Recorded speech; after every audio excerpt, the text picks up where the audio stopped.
எம்ஜிஆர் சித்தப்பாவின் இல்லத்தில், அதாவது எங்கள் வீட்டில் அடுப்பு ஒன்று எரிந்து கொண்டே இருக்கும். பெரிய அடுப்பு. அடுப்பு என்றால் அது வந்து மண்ணிலே செய்த, களிமண்ணிலே செய்த அடுப்பு. வரிசையாக 7 அடுப்பு இருக்கும். 7 அடுப்பிலும் விறகுகள் இருக்கும். இந்த பக்கம் 4 கேஸ் அடுப்பு இருக்கும். அதிலே கேஸ் இருக்கும். கேஸ் அடுப்புகள். இப்படி அந்த அடுப்புகள் அணைப்பதே கிடையாது. அதற்கு எரிந்து கொண்டே இருக்கும். கேஸ் தீர தீர சிலிண்டர் வந்து கொண்டே இருக்கும். விறகு கரியாக புது விறகு உள்ளே சொல்லிக் கொண்டே இருக்கும். இப்படி ஆகும். சின்னையா மணி 2 சமையல்காரர்கள். மணிக்கு 4 அசிஸ்டண்ட்டு. சின்னையா சமையல்காரருக்கு 4 அசிஸ்டண்ட்டு. அவருக்கு வெங்காயம் வெட்டி கொடுக்க, தக்காளி வெட்டி கொடுக்க, காய்கறி நறுக்கி கொடுக்க, இப்படி அசிஸ்டண்ட்டுகள் 4 பேர் இருக்கிறார்கள். அந்த சமையல் கூடத்தில் தினமும் ஒரு நாள் தவறாமல் வெஜிடேரியன் சமையலும் இருக்கும். ரசம், சாம்பார், கூட்டு, கறி, பொரியல், அப்பளம் முதல் கொண்டு எல்லாம் இருக்கும். நான் வெஜிடேரியன் இருக்கும். வஞ்சிரம் வறுத்தது, கோழி குழம்பு, இப்படி அதுவும் இருக்கும். ஒரு பக்கம் கருவாடு குழம்பு எப்போதுமே உண்டு. இதுதான் சமையல். அடுப்பு அணையாது, எரிந்து கொண்டே இருக்கும். வருகின்ற வீட்டிற்கு அவரை தேடி வருகின்ற படப்பிடிப்பு ஆட்களுக்கும் சரி, ப்ரொடியூசர் டைரக்டர்களுக்கும் சரி, ஏழை மக்களுக்கும் சரி, சொந்தக்காரர்களுக்கும் சரி, அரசியல்வாதிகளுக்கும் சரி, யார் வந்தாலும் சாப்பிடாமல் வெளியே போகக்கூடாது. சாப்பிட்டு விட்டு வந்தாலும் இன்னொரு முறை சாப்பிட வேண்டும் அங்கே. அப்படி ஒரு சட்ட திட்டங்கள் அங்கே. அப்படி சாப்பாடு அங்கே நடந்து கொண்டே இருக்கும். அடுப்பு எரிந்து கொண்டே தான் இருக்கும். சாப்பாடு நடந்து கொண்டே தான் இருக்கும். அப்படி ஒரு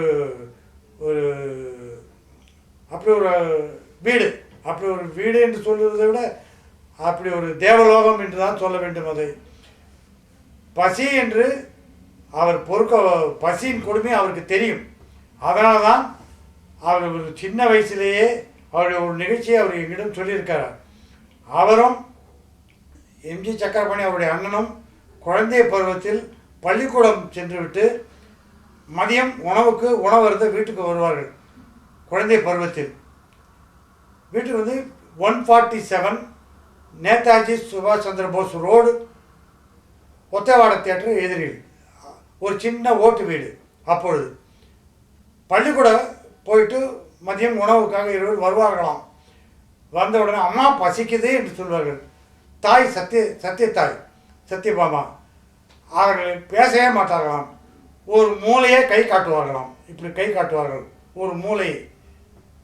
அந்த மூலைக்கு போவார்கள். அந்த மூலையில் இவ்வளவு பெரிய பானை இருக்குமா. அந்த பானையில் ஃபுல்லாக தண்ணீர் இருக்கும், சில்லென்று. அதை ஆளுக்கு 10 குவளை 15 குவளை தண்ணீர் அருந்துவார்கள். 2 பேரும் வெறும் தண்ணீர் அருந்து விட்டு வெளியே வந்து பள்ளிக்கூடம் போய்விடுவார்கள். இது தினமும் நடக்கும். ராத்திரி அந்த சத்தியத்தாய் மாடியில் ஒரு செட்டியார் இருந்தார். அவரிடம் அந்த செட்டியாரை பரிதாபப்பட்டு ரவை, கோதுமை ஏதோ கொடுப்பார். அதை சத்தியபாமா தாய் கிண்டி ஏதோ செய்வார்கள். இதை எதிர்கடையில், வீட்டுக்கு எதிரில் ஒரு கடை. அந்த கடை பட்டாணி கடைக்காரர் செட்டியார். அவர் இதை பார்த்து கொண்டே இருந்திருக்கிறார் நீண்ட நாட்களாக. இந்த 2 குழந்தைகள் வீட்டுக்குள்ளே போகிறார்கள். 2 நிமிஷம் 3 நிமிஷம் தான். அதுக்குள்ளேயே சாப்பிட்டு வந்துடுறாங்க, வெளியே வந்துடுறாங்க. எப்படி அதுக்குள்ளே எப்படி சாப்பிட முடியும்? இது ரொம்ப நாளாக அவருக்கு ஒரு சந்தேகம். அவர் என்ன பண்ணார், ஒரு நாள் குழந்தைகள் வெளியே வரும்போது, குழந்தைங்களா இங்கே வாங்க கூப்பிட்டு நேரம் வந்தார். சாப்பிட்டீங்களா அப்படின்னு 2 பேரையும் கேட்டார். எம்ஜிஆர் ஒன்றுமே சொல்லலை. ஏன்னா போய் சொல்லாதவர் எம்ஜிஆர். அதனால் சாப்பிட்டேன்னு சொல்லலை, சாப்பிடலன்னு சொல்ல பேசுகிறாங்க. சக்கரபாணி சாப்பிடலை அப்படின்னு சொல்லிட்டார். சாப்பிடலையா? அப்போ தம்பி கூட சாப்பிடல. அப்போ என்ன, இப்போ வீட்டுக்கு உள்ளே போயிட்டு வரீங்களான்னு. என்ன சாப்பிட்டீங்கன்னு. தண்ணி சாப்பிட்டோம். தம்பி ஒரு 10 குவளை சாப்பிட்டார் தண்ணி, நான் ஒரு 10 குவளை சாப்பிட்டேன். இப்போ நாங்கள் ஸ்கூலுக்கு போயிட்டுருக்கோம். தினம் இப்படி தானா?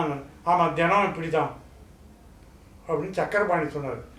அந்த பரிதாபப்பட்டு அந்த செட்டியார் அவருடைய பாக்கெட்டில் அரை நிஜர் பாக்கெட்டில் பட்டாணி வேர்க்கடலை என்று திணித்து இதை சாப்பிட்டு கொண்டே போங்கள், பசியோடு இருக்காதீர்கள் என்று சொல்லி கொடுத்தார்.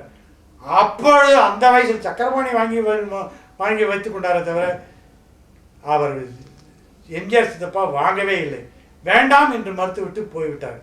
இது பிள்ளை பருவத்தில் அந்த பசியின் கொடுமை அவருக்கு தெரியும்.